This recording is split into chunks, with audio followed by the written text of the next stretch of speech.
besties, welcome back to my channel. Welcome to Vlogmas episode 10. Happy Saturday. I hope you're all having a great day. Also, I want to thank Likewise for sponsoring today's video, but I'm going to talk about them in a little bit. But first, I'm going to tell you a little bit about today's video. So, this video has been in the works for a couple of days because I asked you guys on Instagram, on TikTok, what your favorite book of the year was. And I'm gonna give you the top 10 books that you guys responded to. So I have my little notebook here that literally I wrote down all the books that you guys responded and counted each vote. So subscribe down below and turn on the notification bell so you get notified when I upload more videos. But first, let's talk about today's sponsor. So thank you so much Likewise for sponsoring a portion of today's video. So if you're like me and you're always looking for new recommendations, whether that's for TV shows, movies, books, or podcasts, Likewise is the app for you. So after you download the app, you can create a free account. You can create it with Google, Facebook, email, or Apple. So you basically can choose from TV shows, movies, books, and podcasts. I chose books, obviously. And after that, it's gonna ask you like which genres you like. I chose romance, comedy, like romantic comedy, all that stuff.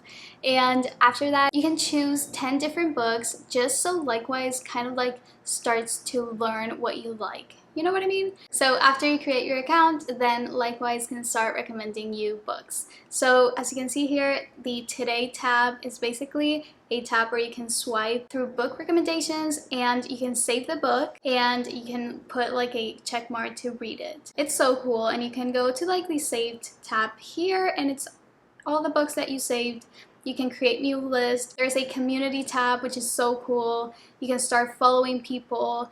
People also leave like reviews and you can enter groups. It's just so awesome. It's amazing. So I have a profile if you want to go follow me, and if you want to download the app, the link is going to be down below. It's so cool and you can get new recommendations from the app. It's totally free, so it's awesome. Okay.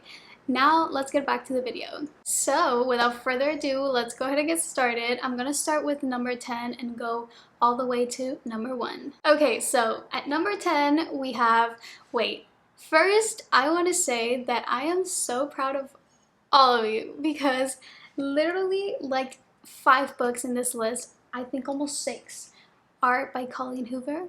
So you guys know that she is my favorite author of all time. Okay, so at number 10, we have Verity. So this is a psychological thriller with a little bit of romance, but it is a roller coaster of a book. It's just so freaking good. If you haven't read Verity, please go read it. I 100% think this book is worth it, and a lot of you guys said this was your favorite book of the year. So I'm gonna quickly read the back of the books of each book. So Lowen Ashley is a struggling writer on the brink of a financial ruin when she accepts the job offer of a lifetime. Jeremy Crawford, husband of best-selling author Verity Crawford, has hired Lowen to complete the remaining books in his successful series his injured wife is unable to finish. Lowen arrives at the Crawford home, ready to sort through years of Verity's notes and outlines, hoping to find enough material to get her started. What Lowen doesn't expect to uncover in the chaotic office is an unfinished autobiography Verity never intended for anyone to read. Page after page of bone-chilling admissions, including Verity's recollection of the night their family was forever altered. Lowen decides to keep the manuscript hidden from Jeremy, knowing its contents would devastate the already grieving father. But as Lowen's feelings for Jeremy begin to intensify, she recognized all the ways she could benefit if he were to read his wife's words. After all, no matter how devoted Jeremy is to his injured wife, a truth this horrifying would make it impossible for him to continue to love her. This book is a standalone, it's a mindfuck, it's a roller coaster of a book, but totally worth it. I 100% agree with you guys, so that is number 10. Let's go to number 9. So, surprise, surprise, at number 9 we have another Colleen Hoover book. So this is All Your Perfects, and I have to be honest, this is not my favorite book by Colleen Hoover, but I think it's just because of one single reason, one trope that I was literally just very annoyed most of the time when I was reading the book. It has like miscommunication trope because that happens in like throughout the entire book.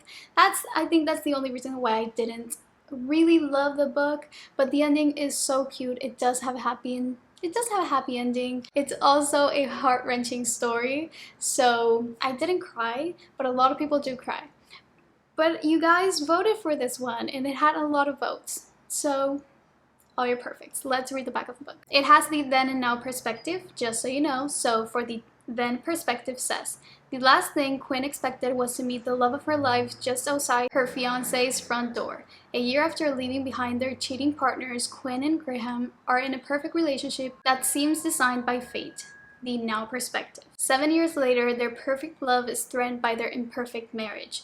The memories, mistakes, and dreams that they have built up over the years are tearing them apart. The one thing that could save them might also be the very thing that pushes their marriage past the point of no return. That is the back of the book.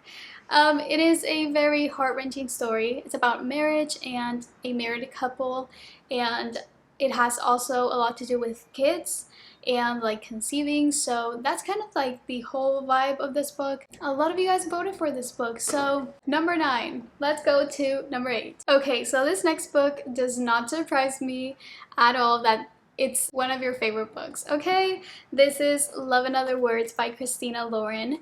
This had a lot of votes, but it is number 8. But I read this book. This was the first book in my book club, the Read and Tell book club. If you want to join, the link is down below. We're currently reading In a Holidays by Christina Lauren. But yeah, this was the first book that we read. It was amazing. It's honestly so cute, but amazing, and it has a plot twist which I did not see coming, and I was shocked, like crying shocked. It's a childhood best friends to lovers. Let's read the back of the book. Macy Sorensen is settling into an ambitious, if emotionally tepid routine. Work hard as a new pediatrics resident, plan her wedding to an older, financially secure man, keep her head down and heart tucked away. But when she runs into Elliot Petropoulos, the first and only love of her life, the careful bubble she's constructed begins to dissolve. Once upon a time, Elliot was Macy's entire world, growing from her gangly, bookish friend into the man who coaxed her heart open again, only to break it on the very night he declared his love for her. Told in alternating timelines between then and now, teenage Elliot and Macy grow from friends to much more, spending weekends and lazy summers together in a house outside of San Francisco, devouring books, sharing favorite words, and talking through their growing pains and triumphs. As adults, they have become strangers to one another until their chance reunion.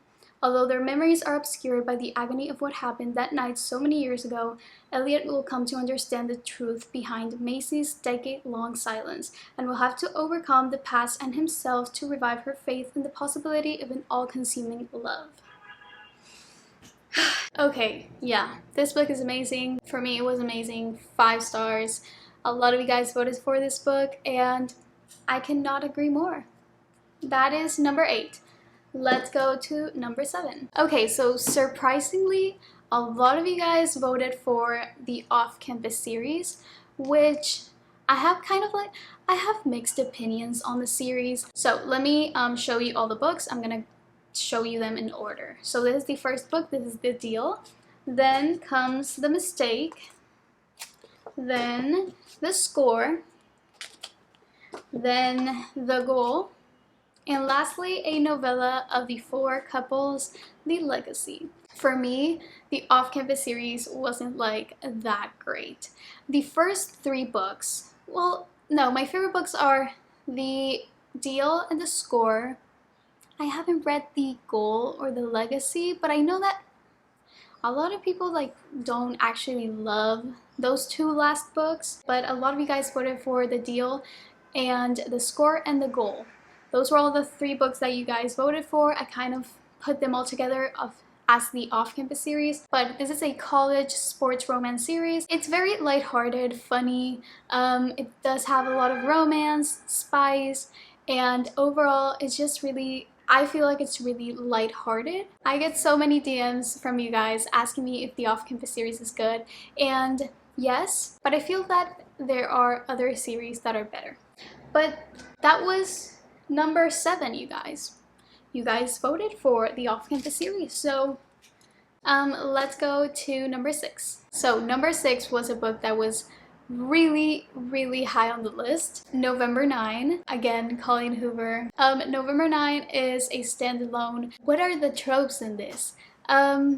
I don't know. Okay, I'm just gonna read the back of the book. Fallon meets Ben, an inspiring novelist, the day of her scheduled cross-country move. Their untimely attraction leads them to spend Fallon's last day in LA together, and her eventful life becomes the creative inspiration Ben has always sought for his novel. Over time, the various relationships and tribulations of their own separate lives, they continue to meet on the same date every year, November 9. Until one day, Fallon becomes unsure if Ben has been telling her the truth or fabricating a perfect reality for the sake of the ultimate plot twist. Can Ben's relationship with Fallon and simultaneously his novel be considered a love story if it ends in heartbreak? So this book is a roller coaster. The book kind of alternates between five different November 9. So it's basically a 5-year thing. It has a plot twist, obviously, but the ending is just so heart-wrenching. You're bawling your eyes out, but it's so good. It's honestly so good. Number 6. You guys loved this book, and honestly, same. Let's go to number 5. At number 5, we have The Spanish Love Deception. And when I tell you that this book, you guys voted for this book like crazy. Oh my god, I'm still shocked. Like, so many of you guys loved this book so much that it was your favorite of the year. Like, same. This book is amazing. It's a enemies to lovers, co-workers, one-bed trope. It has everything. It's a slow burn. I do have to say it's a slow burn, so you need to kind of wait a little bit, and it's a chunky book, but it's worth it. It's worth it. It wasn't like my favorite of the year, but definitely I had a really great time reading the book, you know? I'm gonna read the back of the book. Catalina, finally not single, her family is happy to announce that she will bring her American boyfriend to her sister's wedding. Oh, it's also fake dating. Everyone is invited to come and witness the most magical event of the year. That would certainly be tomorrow's headline in the local newspaper of the small Spanish town I came from. 4 weeks wasn't a lot of time to find someone willing to cross the Atlantic from New York City and all the way to Spain for a wedding, let alone someone eager to play along my charade. But that didn't mean I was desperate enough to bring the 6'4" blue-eyed pain in my ass standing before me. Enemies to lovers, co-workers, fake dating, one-bed trope. It has everything. It truly has everything. It's just really good. So if you haven't read this book, put it in your TBR list for next year. This one is number 5. Okay, you guys, so at number 4, we have my favorite book of the year. I am so proud of you guys that you voted for this book. This is Ugly Love by Colleen Hoover. Again, another Colleen Hoover book, but you guys, this is definitely my favorite book by Colleen Hoover, my favorite book ever. Nothing yet has topped this book for me. So this is Friends with Benefits to Lovers, Grumpy Sunshine, Brother's Best Friend, and kind of Neighbor. So let's read the back of the book. It's not exactly love at first sight for Tate Collins when she meets the tormented and secretive Miles Archer. They wouldn't even go so far as to consider themselves friends. The only thing Tate and Miles have in common is a mutual physical attraction that can't be denied. Once their desires are out in the open, they realize they might have stumbled on the perfect no-strings arrangement. He isn't looking for love and she doesn't have time for it. What they've got could be surprisingly satisfying as long as Tate can stick to the 2 rules Miles has for her. Never ask about the past. Don't expect a future. They think they can handle it, but everything is different when real emotions start to change the equation. Hearts get infiltrated, promises get broken, rules get shattered, love gets ugly. This is gonna be the first book I read in 2022. I need to reread it because I need to remind myself of every single detail of this book. You guys, you need to read this book. So the 3rd place goes to The 7 Husbands of Evelyn Hugo by Taylor Jenkins Reid. Like, I cannot argue with you that this book is amazing.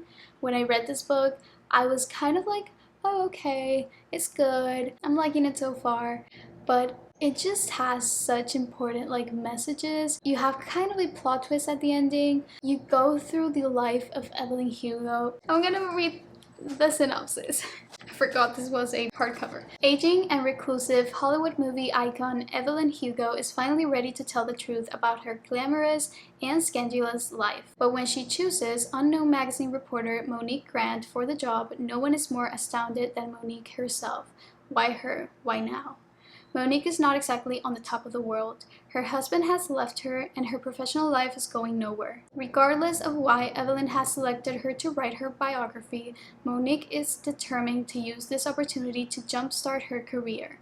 Summoned to Evelyn's luxurious Manhattan apartment, Monique listens in fascination as Evelyn tells her story. From making her way to Los Angeles in the 1950s to her decision to leave show business in the 80s, and of course the 7 husbands along the way, Evelyn unspools a tale of ruthless ambition, unexpected friendship, and a great forbidden love. Monique begins to feel a very real connection to the legendary star, but as Evelyn's story nears its conclusion, it becomes clear that her life intersects with Monique's own in tragic and irreversible ways. This book is just like so real. I feel like it's so real. I think that's the power of this book. I felt like I was literally like reading a biography of a real person, you know? Amazing, you guys. Yes. I 100% agree with you. Okay, so in second place, we have The Love Hypothesis by Ali Hazelwood. Oh my god, you guys, I put this book in my DNF video, but I explained that it wasn't because I did not like the book. It's taken me a long time to get through it, and I've said it before and I'm gonna say it again. I'm probably going to love it when I get to like the spicy part. It's just taken me a long time. But this book was the second most voted book. That good, you guys.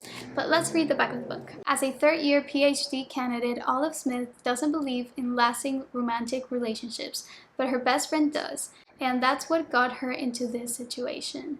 Convincing Anne that Olive is dating and well on her way to a happily ever after was always going to take more than hand-wavy Jedi mind tricks. Scientists require proof. So, like any self-respecting biologist, Olive panics and kisses the first man she sees. That man is none other than Adam Carlson, a young hotshot professor and well-known ass. Which is why Olive is positively floored when Stanford's reigning lab tyrant agrees to keep her charade a secret and be her fake boyfriend. And when a big science conference goes haywire, putting Olive's career on the Bunsen burner, Adam surprises her again with his unyielding support and even more unyielding six-pack abs. Suddenly their little experiment feels dangerously close to combustion, and Olive discovers that the only thing more complicated than a hypothesis on love is putting her own heart under the microscope. You guys voted for this book, so it's probably really, really good. So I will keep you guys posted. I will post a full review on my Instagram, so don't worry. So I think you guys can guess the winner, because I think this has been the most popular romance book in 2021. And this is It Ends With Us by Colleen Hoover. I can totally agree with all of you guys that voted for this book because it is amazing. This was the first book that I ever read in my entire life, start to finish, and it was the best decision of my life. It's amazing. 5 out of 5 stars. It's amazing. Let's read the back of the book. But I do want to say, trigger warning for this book. Look up your trigger warnings. Sometimes the one who loves you is the one who hurts you the most. Lily hasn't always had it easy, but that's never stopped her from working hard for the life she wants. She's come a long way from the small town in Maine where she grew up. She graduated from college, moved to Boston, and started her own business. So when she feels a spark with a gorgeous neurosurgeon named Ryle Kincaid, everything in Lily's life suddenly seems almost too good to be true. Ryle is assertive, stubborn, maybe even a little arrogant. He's also sensitive, brilliant, and has a total soft spot for Lily, but Ryle's complete aversion to relationship is disturbing. As questions about her new relationship overwhelm her, so do thoughts of Atlas Corrigan, her first love and a link to the past she left behind. He was her kindred spirit, her protector. When Atlas suddenly reappears, everything Lily has built with Ryle is threatened. It's a really sad book, kind of has a happy ending. It's a really different ending. That's what I always say when people ask me if this book has a happy ending, because it kind of does, but it's really different. It's really weird, but good at the same time. I gave this book 5 stars. It's amazing. I read this book when it didn't have that much hype, so I think that's why I loved it even more. But you should give it a try. But look up trigger warnings, because this book is it's not a pretty book, you know? But it's amazing, and the message and overall message is incredible. Those are all the top 10 books that you guys voted for 2021. So I can honestly agree with most of these books. I feel like it's been an amazing year for books and for reading and authors overall, thanks to Book Talk. So I hope you guys liked this video. Make sure, if you want more recommendations, to download the Likewise app. And I will see you Monday with another video. I love you guys. Bye. Oh, corks and bottles, ready to pop out. Oh, no more crying. We are knocking out another year of new loves. Broken heart.